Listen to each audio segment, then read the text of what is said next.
What's up, guys? This is Mike Casu, and you're listening to the Brute Strength Podcast. This week, I interviewed fitness celeb Christmas Abbott. We talk about her dating life, her successes and failures in her competitive career, and her personal life, and how all of those experiences have shaped her new life philosophy. Before we get started, if you're interested in hearing about all of our new videos coming out, blog articles, etc., go to brutestrengthtraining.com and sign up for our newsletter. Enjoy the show.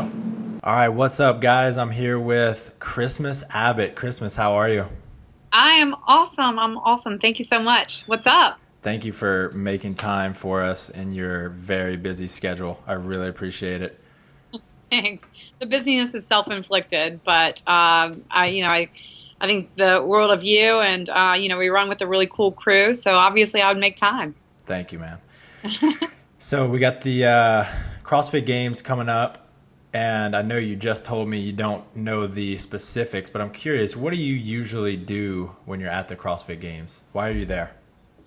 Well, there's always a hope that I'll go back and compete. Mm-hmm. So the first two games were on the field, and then the last few has been like just mingling with the fans, to be honest. And it's just as exhilarating as being an athlete, where I get to literally hug and shake hands with all my fans and hear their stories, and go and peruse the vendor village and find out what the next coolest training tool is. Right. So really, it's just kind of like it's like the fitness festival of the year. Awesome. Yeah. Give me a hard prediction, male and female, who's going to win this year. Man, I'm not even. Not even. Because you know what?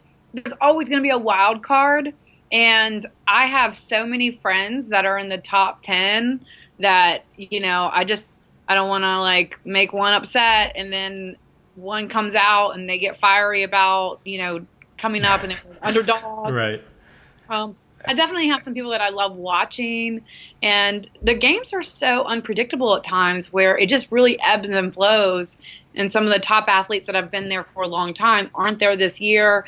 And I think that there's just a really interesting mix coming up in the top 10 this year. Let me phrase it this way, and this might not get you in any trouble. What are a couple dark horses that you think could do really well that people might be overlooking?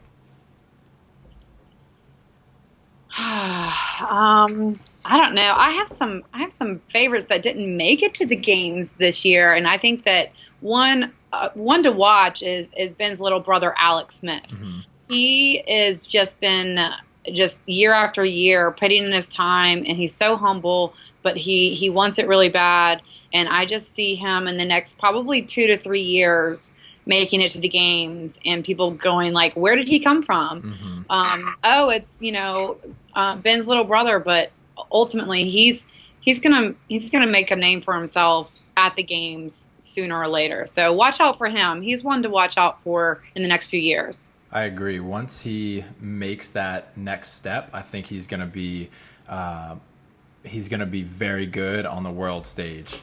I think it's mostly mental that's keeping him from going there, and then he's just got so many skills that are far above other people that he's going to do really well at the games once he makes it there.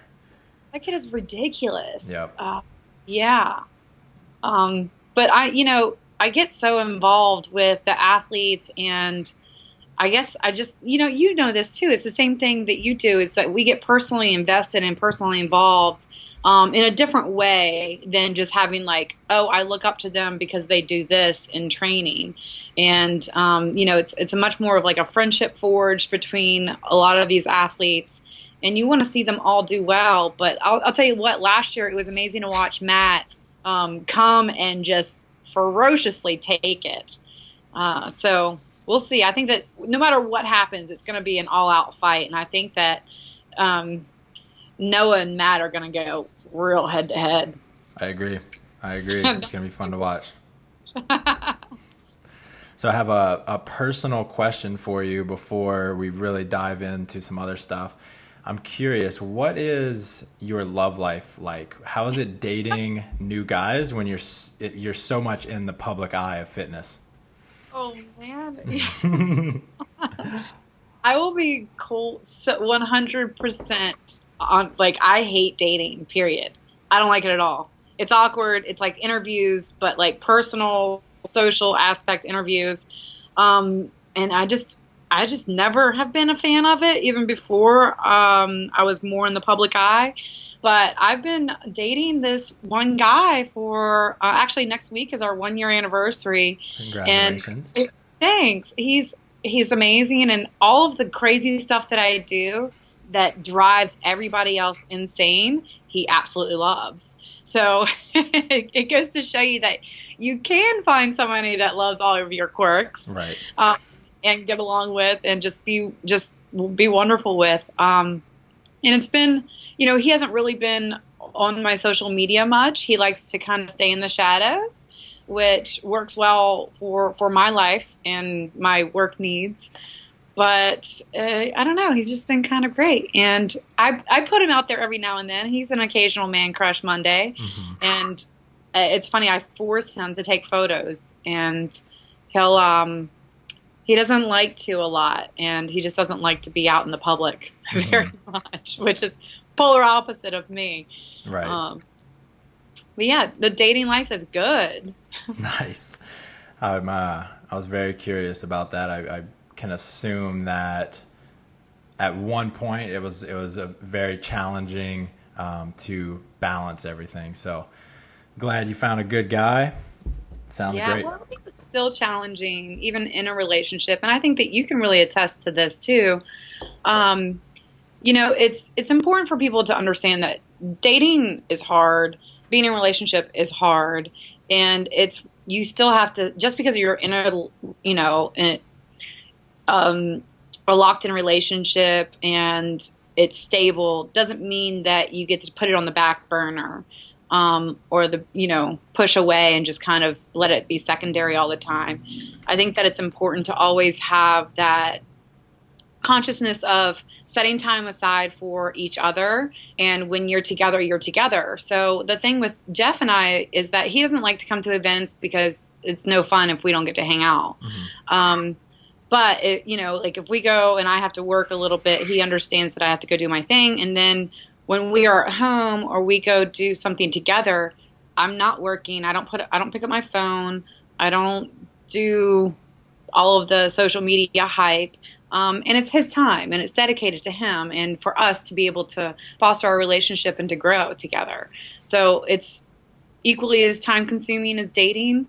But for me personally, I like being in a good, happy relationship. Absolutely. And I can definitely relate to you. Dee and I mean, it is, as busy as we both are with 10 different projects, we put our relationship first, because that is what we like to call the lead domino, right? If we take care of our relationship first, we support each other so much that everything else becomes more successful, easier, and we have more fun doing all of it. So like you're saying, we try to be as present with each other as possible. We put away the phones, set aside entire days to only be with each other and all that kind of stuff. So on the same page with you there for sure. I love that lead domino. That's I think that's originally a Tim Ferriss thing that I picked That up, was, right? yeah, These things these big things that we can do that affect everything else in our life. absolutely. Okay, so diving in a little bit, and this is kind of a heavy question, but if you died tomorrow, what would you look back on and be most proud of so far in your life? And coming from a context of you've been so successful in your life already, what would you be most proud of looking back on your life so far? It's going to be kind of something, you'll probably be surprised. That's what I was hoping for.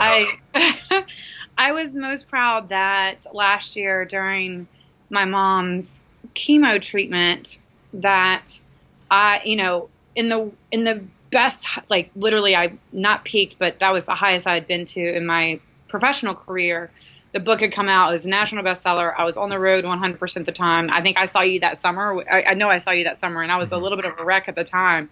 But every moment I had, I flew back to see her and just literally just made the time for my mom. And we spoke every week, whether or not we saw each other. And I'm just so proud that I was able to be there for her in such a turbulent time period, because she's always believed in me. And it was nice to be able to repay that back in some way. Right. Yes. Is your mom still alive?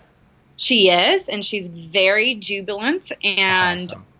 Opinionated and outspoken and absolutely back to herself. Her hair's growing back out kinky. She is in official remission. And she had a really, really hard time with the treatment, to the point where like she just couldn't move for days. She was getting bed sores and just a series of you find out a lot when you either go through treatment or you watch somebody really, really close to you go through treatment. And all treatment is not created equal.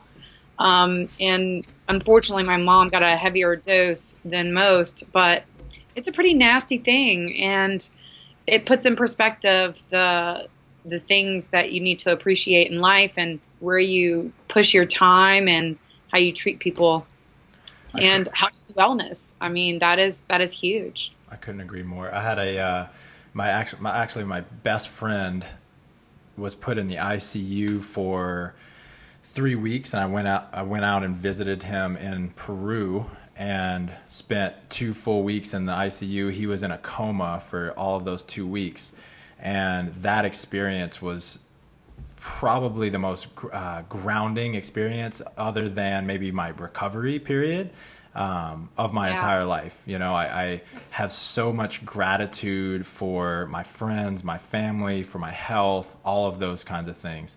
What else, what did you, that perspective that you're talking about, what specifically did you come up with that you took away from that experience?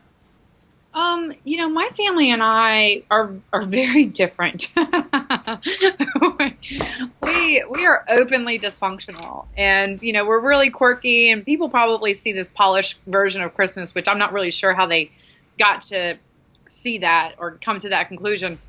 But the rest of my family are just as crazy and outspoken and wild.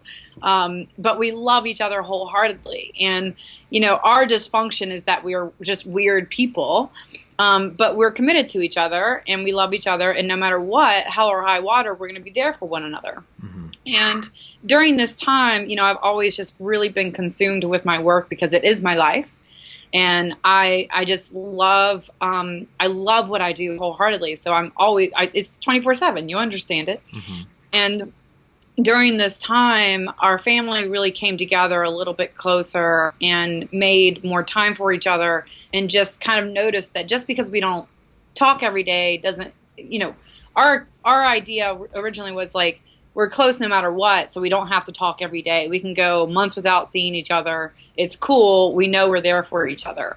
And that kind of changed for us where, my sister and I, we talk much more frequently. My brother and I, even, just as frequently, which he is impossible to get in touch with, but now he surfaces. Mm-hmm. And, we're just doing more family events together. Next month, we're going on vacation to the beach, which we have never done before.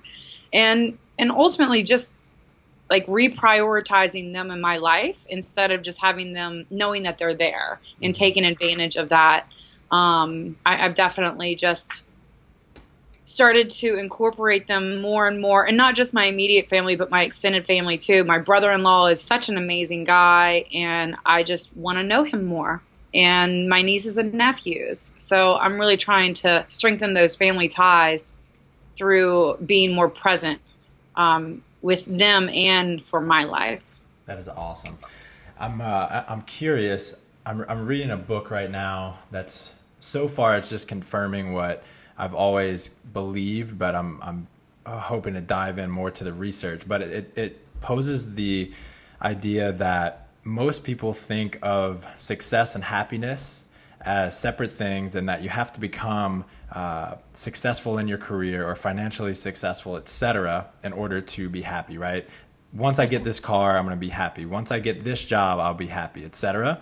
And this book is talking about how a lot of the most successful people in the world look at it the other way around, right? They're going to become happy, and that's going to make them more successful.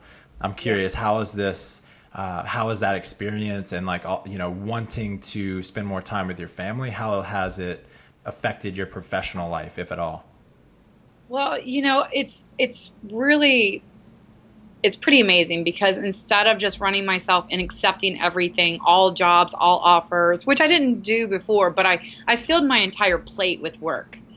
And instead of doing that now, what I've done is I'm like, look, I'm only going to really do the things that make sense for my timeline in order to be able to have this other time with my family. And it's paying dividends because now when I see my family, I'm not working. I'm present with them. And then when I see my family, I'm not super stressed out, and I can go back and be present in my work. And it's not necessarily compartmentalizing, but really able to separate the two where it's a healthier balance, where before they were just bleeding over and they had no respect of boundaries of one another because I didn't allow the boundaries to be there. And ultimately, I can be happy in any job.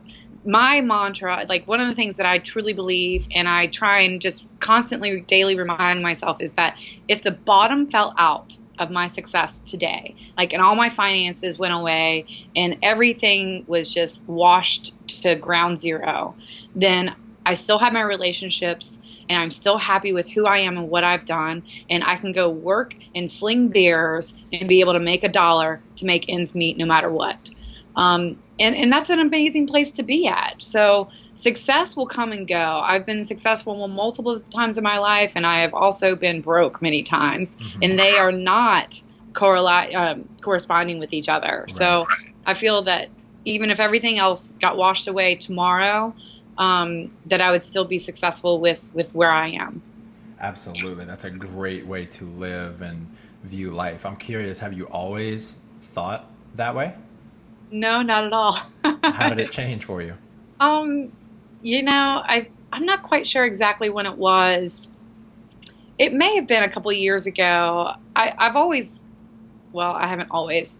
Once I figured out how to harness my energy and apply it in a productive manner instead of a destructive manner, that was a game changer for me. And, the first thing I did was open a gym, but that was because I had a boot camp, and that was because the girls at my work that I was serving beers at kept harassing me about what they needed to do to do this fitness stuff that I, looked as good as I do. And I was like, look, this is what you need to do. Just go do it. And I didn't have interest in teaching them. Well, they bugged me, so I started a boot camp, saved the money from the boot camp. They bugged me to open a gym. I opened the gym, and I thought, man, I like, this is it. I've made it. It's before I'm 30. I have my own business. It's doing well, changing people's lives. I am successful. And then the same year, I got on with CrossFit HQ. And I remember driving past my gym on my way to the airport and going, man, this is my success. This is it. And then, so I keep working this and I keep climbing this perceived success ladder.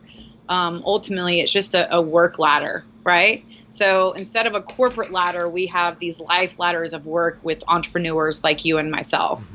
And keep climbing it because you conquer the goal and you move on.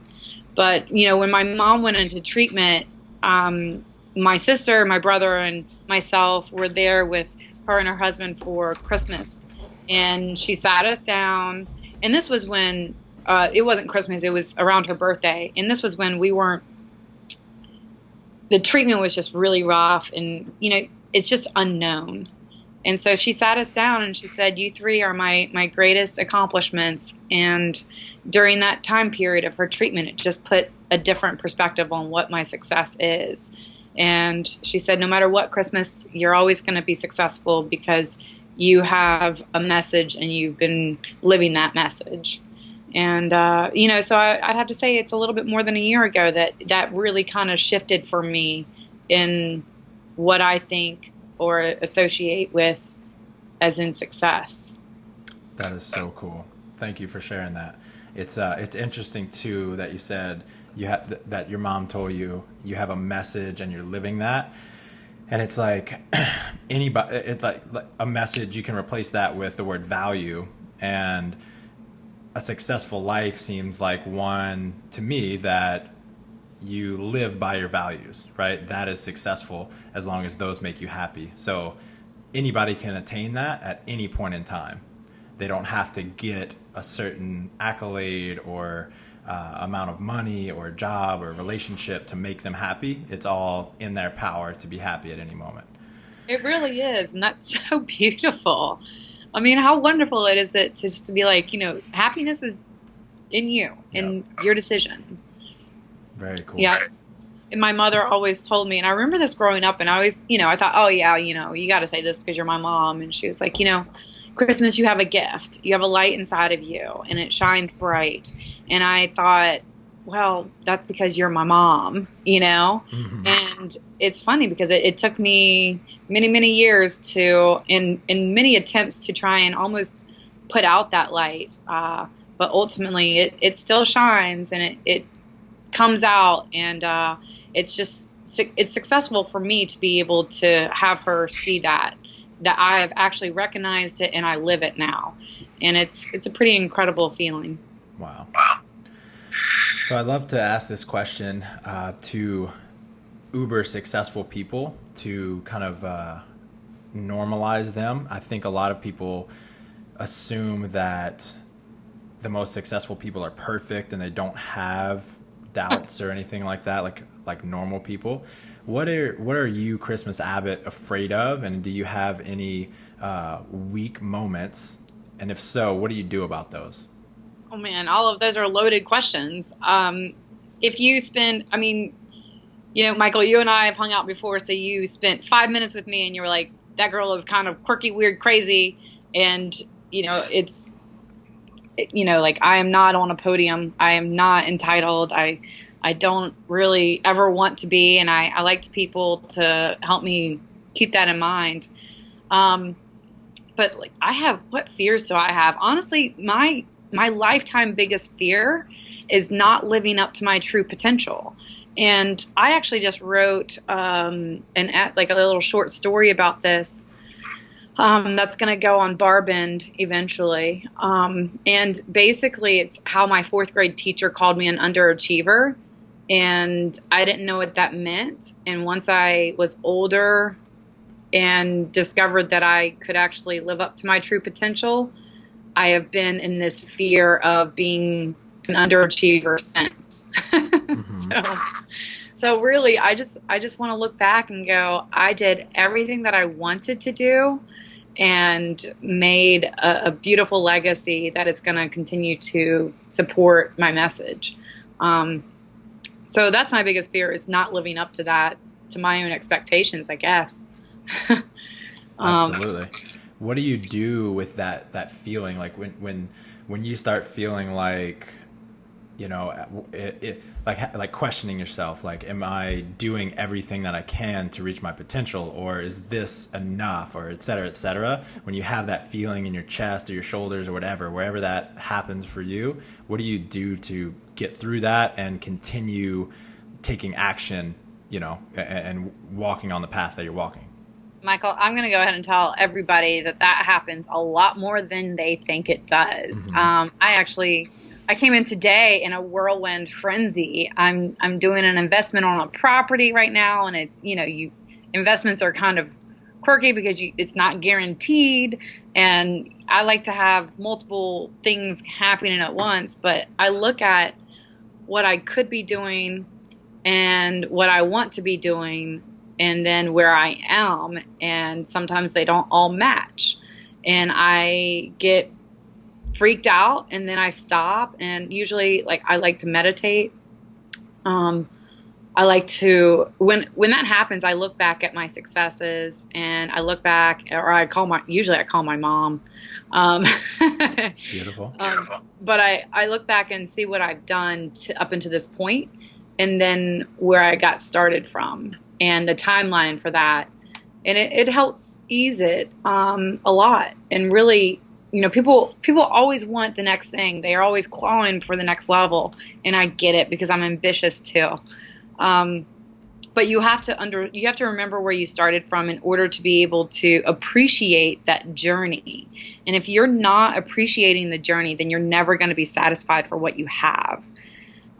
So in those moments of frenzy and self-doubt, I just kind of remember that I've made it through a lot tougher situations with a lot less and a lot more to prove. So it actually really calms me down to kind of put things in perspective like that. I love that. One thing that's been useful for me, one is thinking about fear as just what it is. It's a feeling, right? And it doesn't necessarily mean that I have to change my action. I'm hardwired to have fear on a million different things.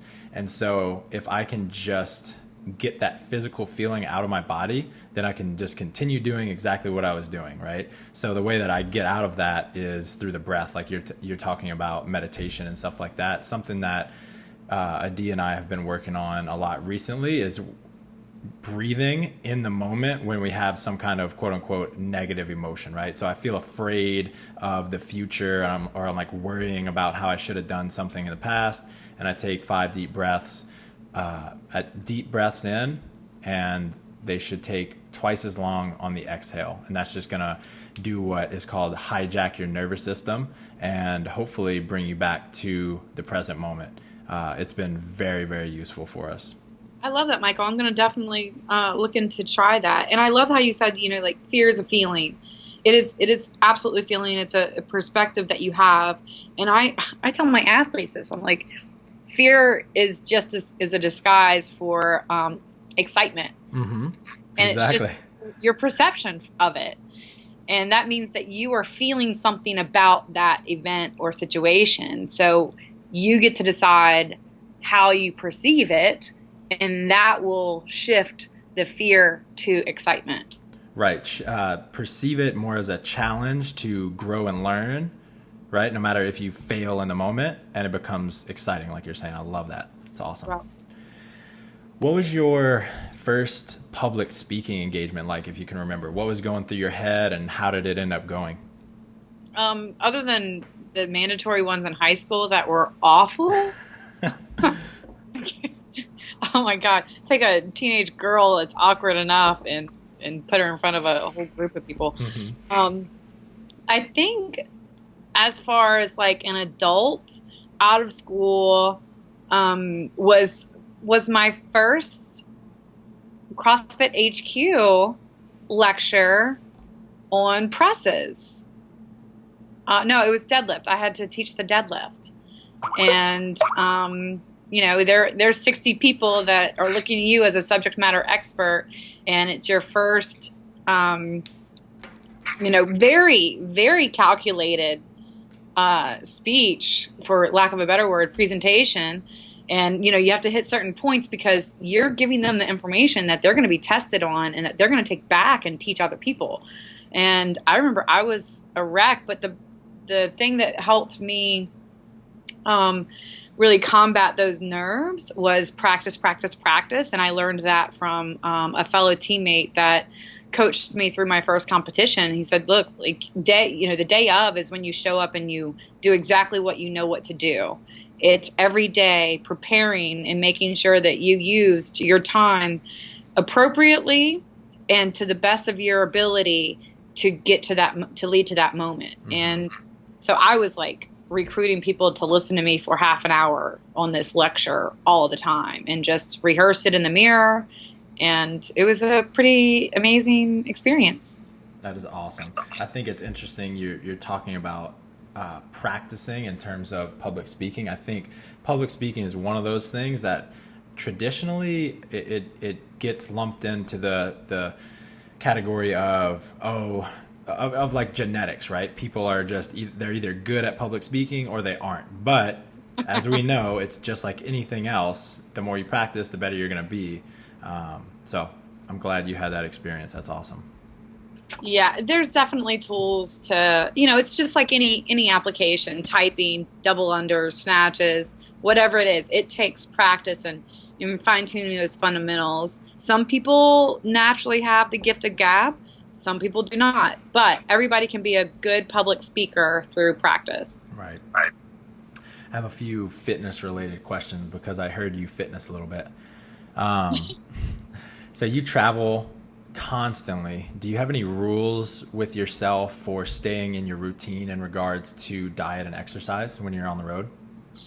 I just make sure that if it's a cheat day, then it's a cheat day, or not cheat day. But if I get my cheat item, then I get my cheat item.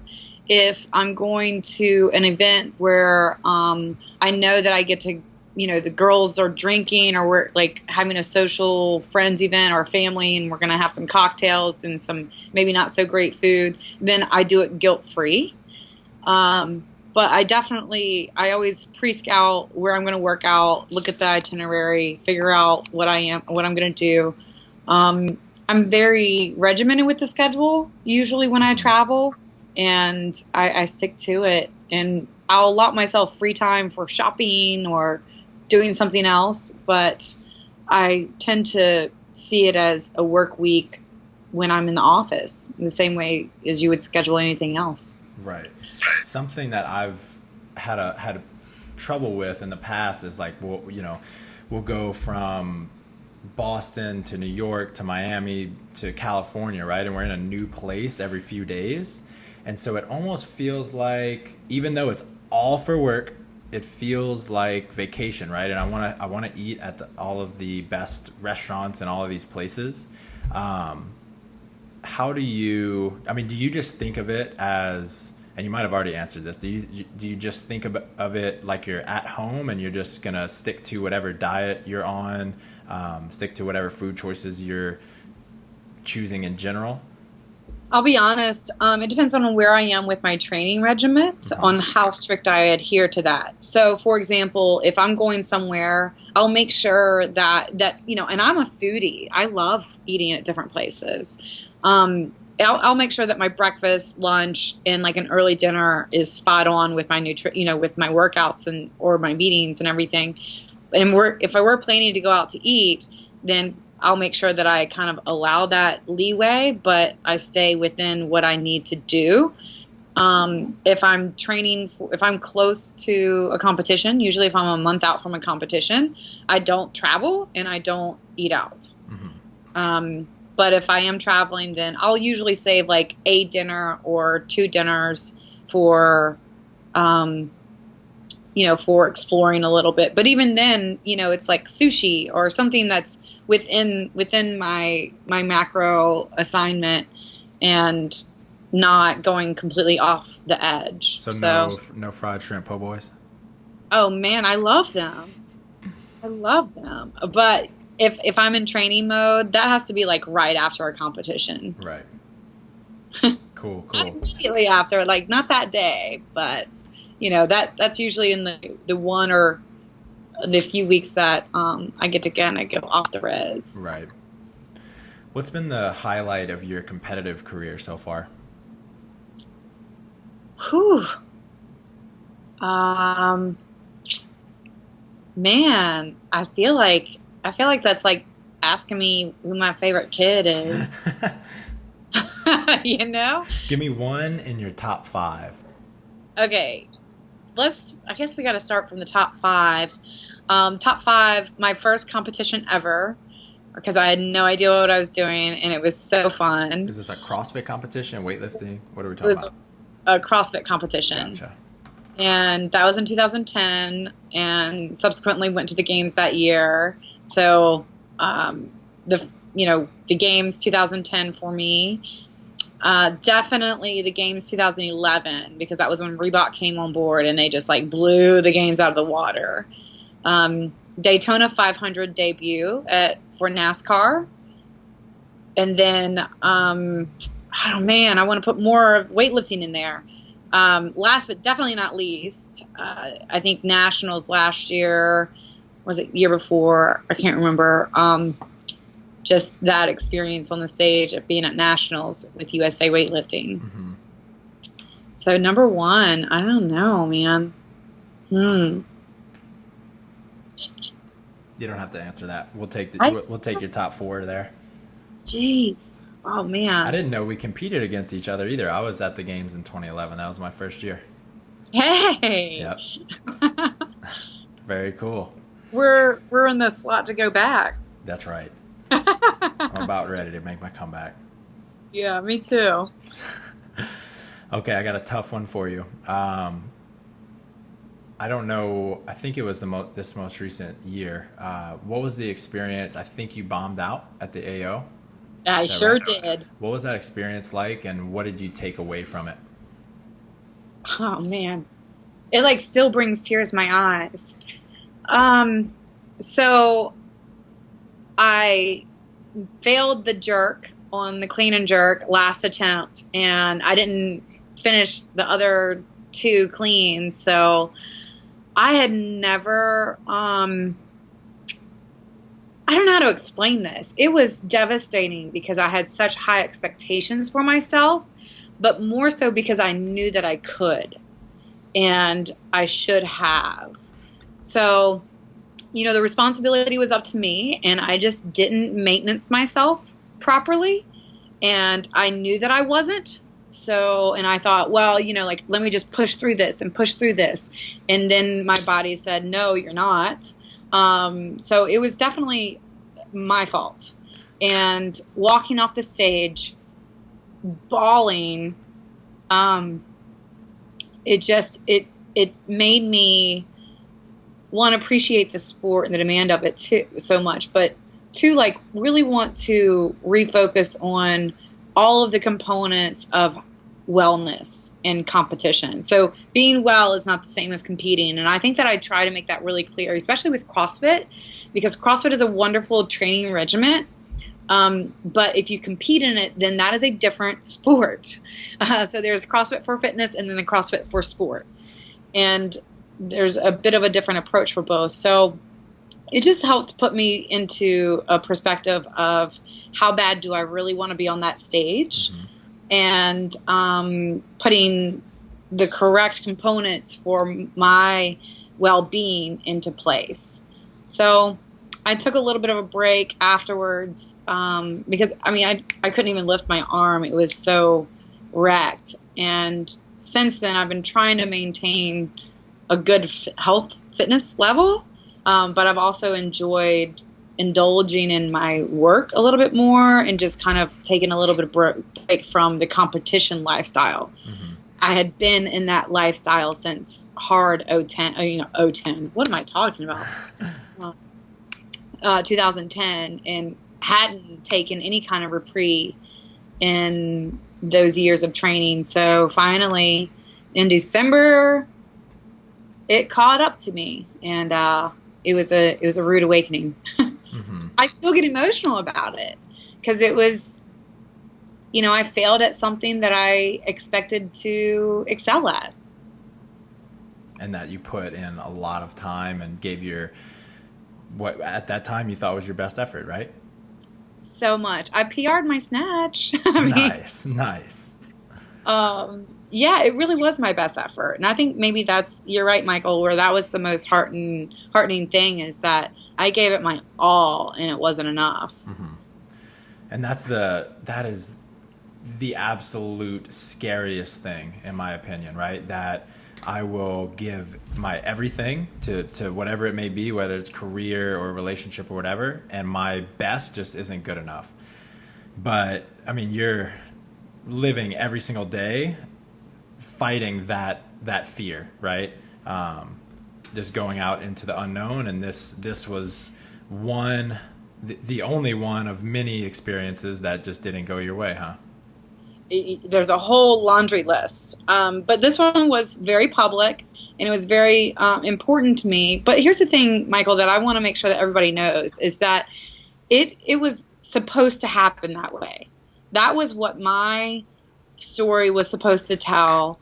And with that, I came back, and it's not like I didn't get back into the gym the next day. I did, actually, but I, didn't go into competition mode.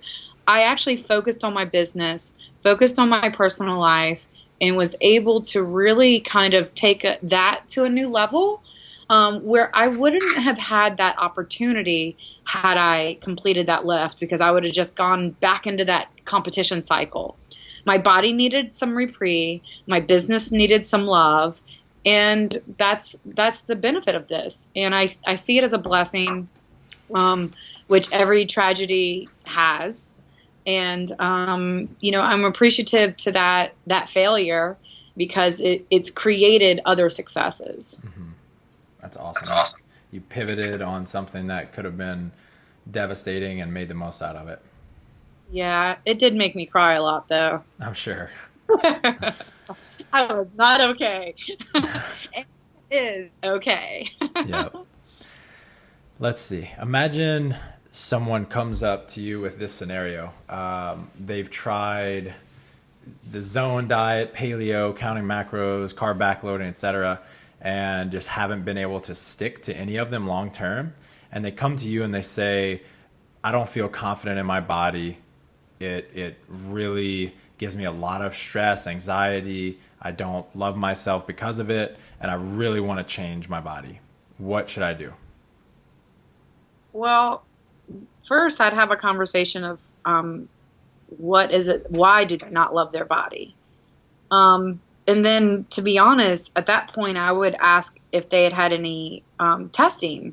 Have you had your thyroid tested? Look and see what your hormones look like. What didn't stick? Why didn't it work? What has happened? And then additional outside stressors, relationship, work, financial situation, overtraining, undertraining, are you, friends, drinking. There's a whole list of things. Basically, so we kind of do this at Invoke, is that we have one-on-one nutrition counseling, and there's a questionnaire that we have, and we sit down and talk to them, because sometimes people's failures are not in what they're eating. It's in their life, and they aren't understanding how to set up their life for success so that they can implement this a little bit easier and implement it as a lifestyle, not just a crash and burn. So yeah, I would just kind of sit them down and run through a series of questions so we can together see what potentially is the root of the problem, and then together implement systems to make sure that we find a successful solution that's going to be long term. Ultimately, what I discover really from these, I know I talk a lot, from people that have this type of scenario, is that they are perfect or not in it at all. And there's this mantra that I kind of push out there a lot, is that it just needs to be consistent and proficient. So if you are eating 3 out of 4 meals that are good, not perfect, not great, but good, then you are going to be much better than not applying it at all. So yeah, there's no quick fix to that, and there shouldn't be. I love that example too.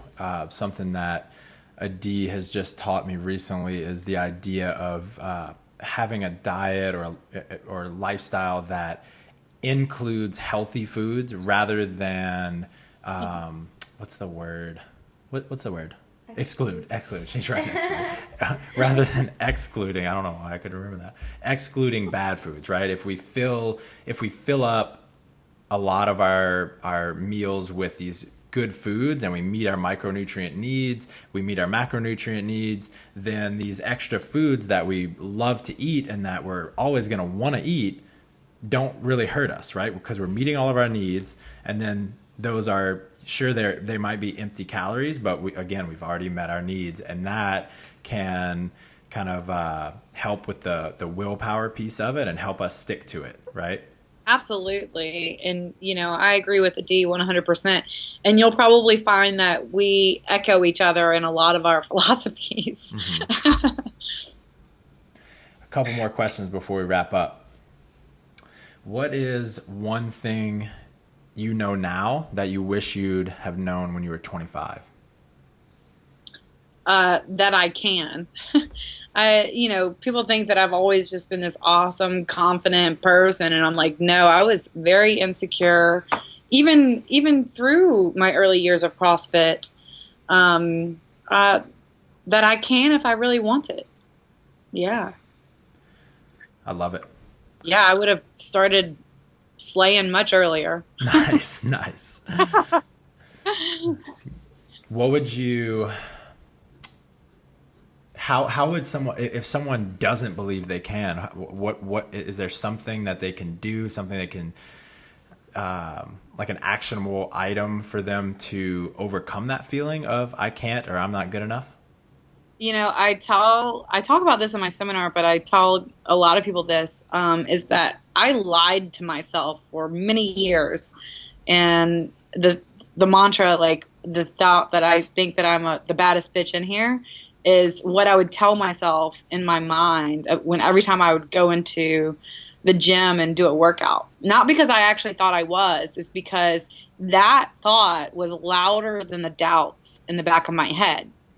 And so if you have a negative doubt, then you need to drown it out with positive affirmations for yourself. Women are notorious for undermining themselves even when they're super successful. Meaning that, like, you could have a girl and she crushes the workout. She beats every man in there, every woman in there by like minutes and minutes, and she does the same weight, like literally pound for pound excels.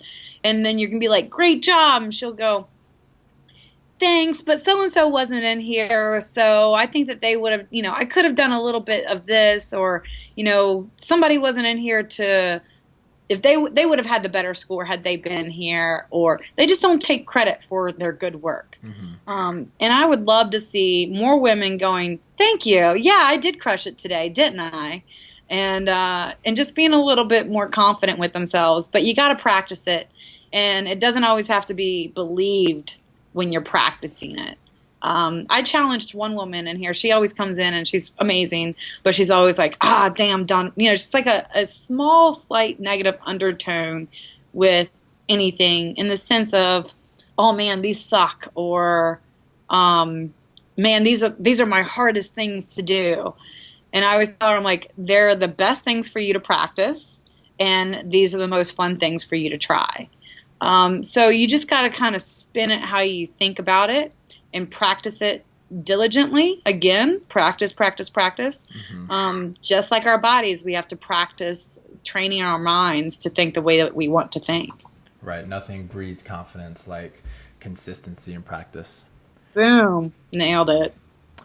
My last question. I think you were at the mastermind when Bledsoe asked all of us this. What do you want to make absurd in 25 years? You remember this question? I loved this question. I've had multiple conversations about this question, and I want the confusion of nutrition to be absurd in less than 25 years. It's kind of like, why wouldn't you eat to get to your goal? Like, why wouldn't you eat XYZ to get to your goal? I want the confusion of nutrition for the foundation of it to be absurd in 25 years. Yeah. That's awesome. There's a whole laundry list of that, Michael. Right. That's one done. The absurdities that we're gonna create together. Yeah, exactly. That's a great answer. Okay, where can people find you? I'm pretty. Like they already don't know. Yeah. One thing that I'm doing is that I'm doing a weekly shout out newsletter. So if they want to sign up for my newsletter, they can go to christmasabbott.com. And through the newsletter, I'm talking about exactly kind of what we're talked about today.